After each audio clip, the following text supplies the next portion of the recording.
The past doesn't knock.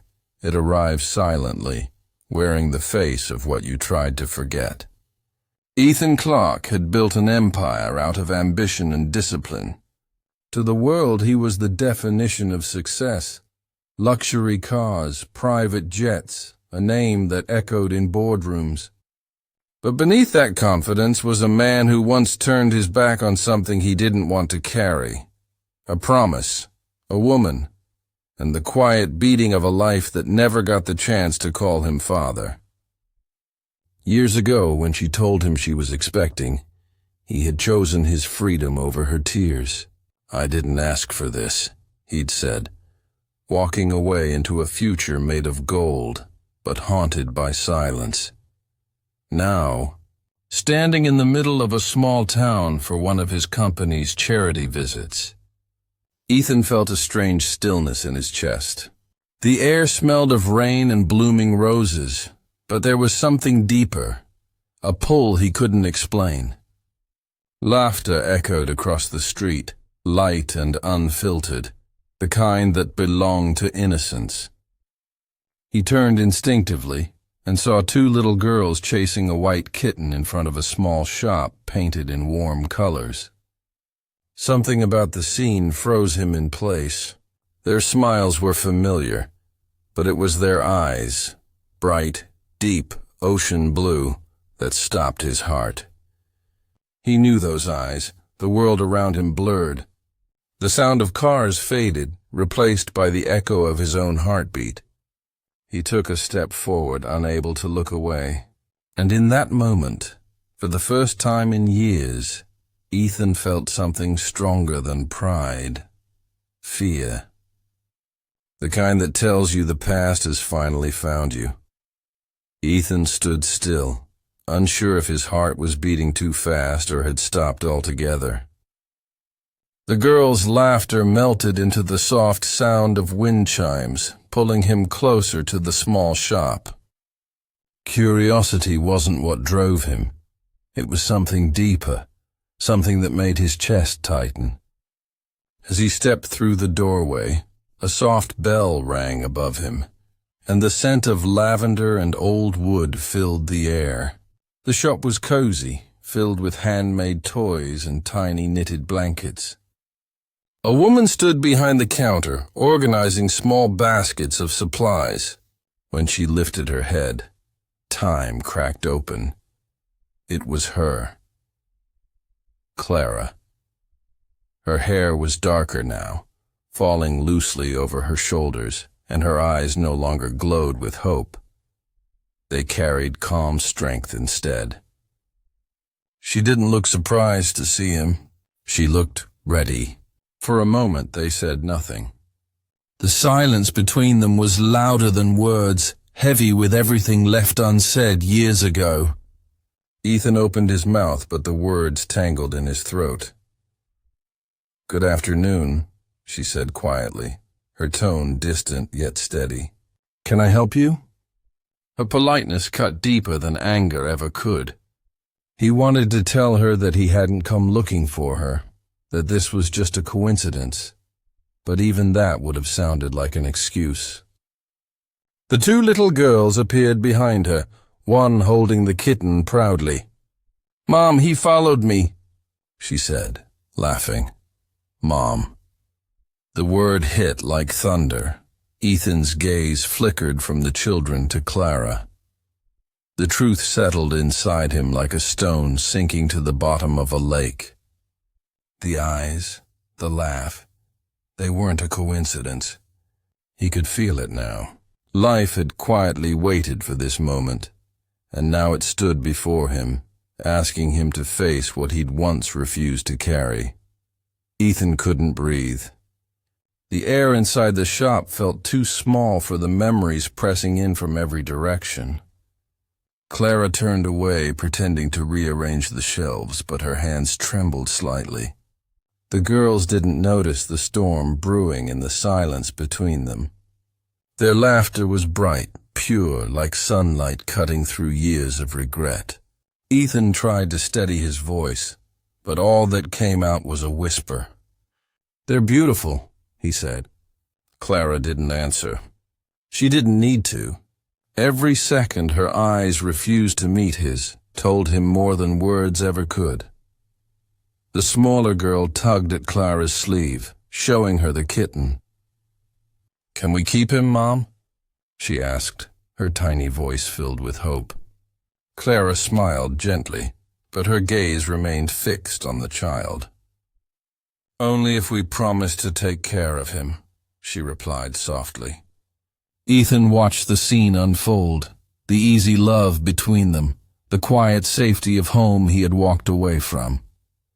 He remembered telling himself years ago that he wasn't ready for responsibility.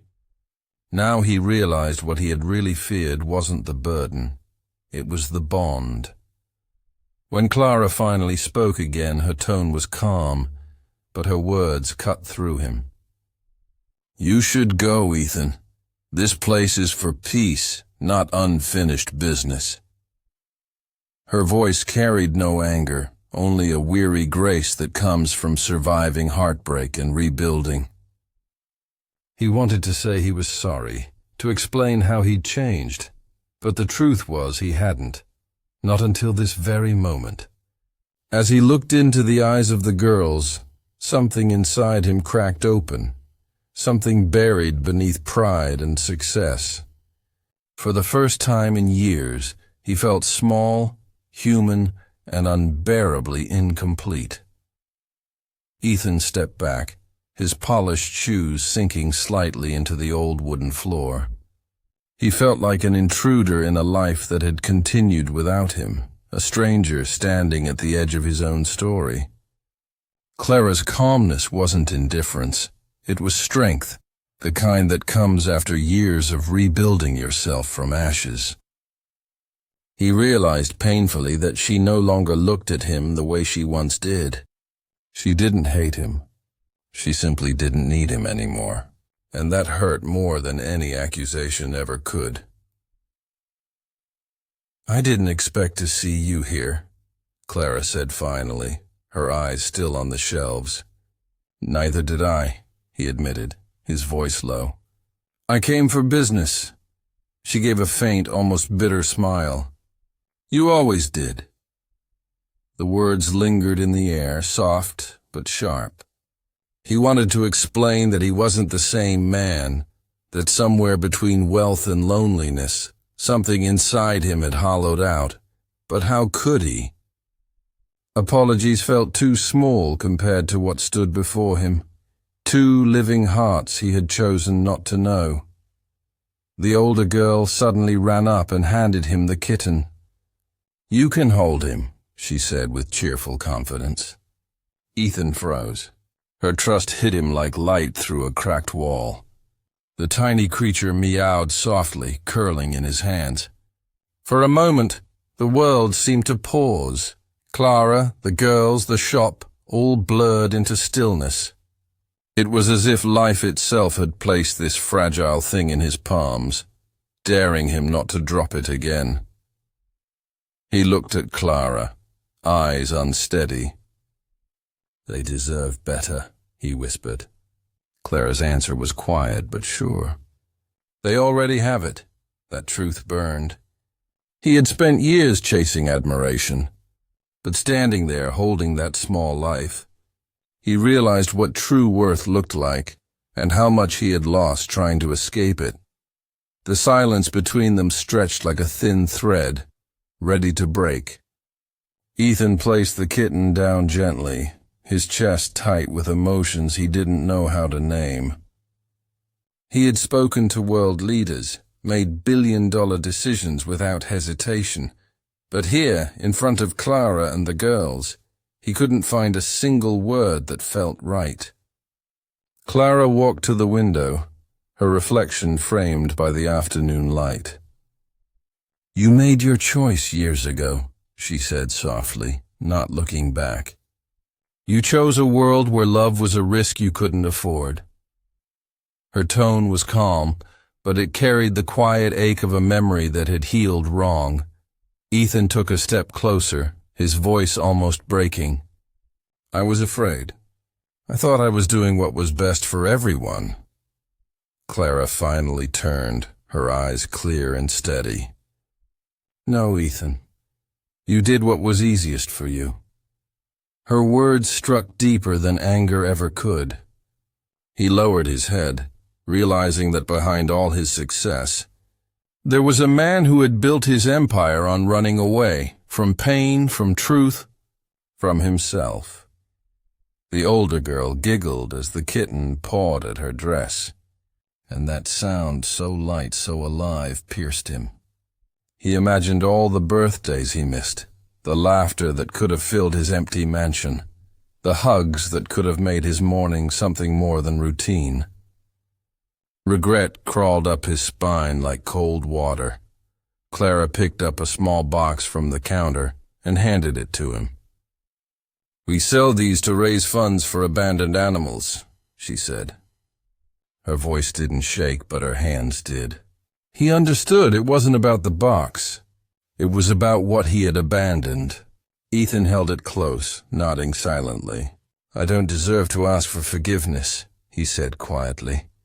But if there's any way to do something right now, anything at all, let me try. For the first time, she looked at him not as a stranger, but as someone trying to stand again. Yet in her eyes he could still see the question. Was it too late? Clara studied him for a long moment, her silence weighing heavier than any words. Outside, the sun dipped behind the clouds, painting the small shop in shades of gold and shadow. Ethan stood still, waiting, his heartbeat echoing in the quiet like a confession. The girls had gone to the back, their laughter fading into the distance, leaving the two of them alone with everything that had been lost. You can't erase the years, Ethan, Clara said finally, her tone calm but edged with truth. You can't buy back time, but you can choose what kind of man you'll be after this moment. Her eyes softened, just slightly, as if she saw the boy he once was hiding beneath the armor of wealth and pride. He swallowed hard. I don't want to buy anything, he said, his voice trembling. I just want to be part of something real again. If you'll let me. Clara's gaze drifted to the small window where the girls were feeding the kitten. They don't know who you are, she said, and they're happy. I won't let your return bring more pain. Her words were protective, but there was a tremor beneath them, one that told him part of her still remembered the man she once loved. Ethan nodded, feeling his throat tighten. Then let me earn a place quietly. Let me be useful here for them, for you. Not as the man I was, but as someone trying to be better. It wasn't rehearsed. It was truth, raw and trembling. Clara didn't answer immediately. Instead, she reached for a photo frame behind the counter, one showing the girls at a small school event, both smiling with painted faces. She handed it to him without speaking. Ethan's hands shook as he took it, his reflection overlapping with theirs in the glass. Something changed in that moment. The weight he'd once refused to carry no longer felt like punishment. It felt like purpose. Clara turned away to hide the tears she didn't want him to see, and he quietly placed the frame back on the counter. I'll come by tomorrow, he whispered almost to himself. She didn't stop him this time. As he stepped outside, the evening wind brushed against his face, and for the first time in years, Ethan smiled. Not because he had everything, but because he finally understood what truly mattered.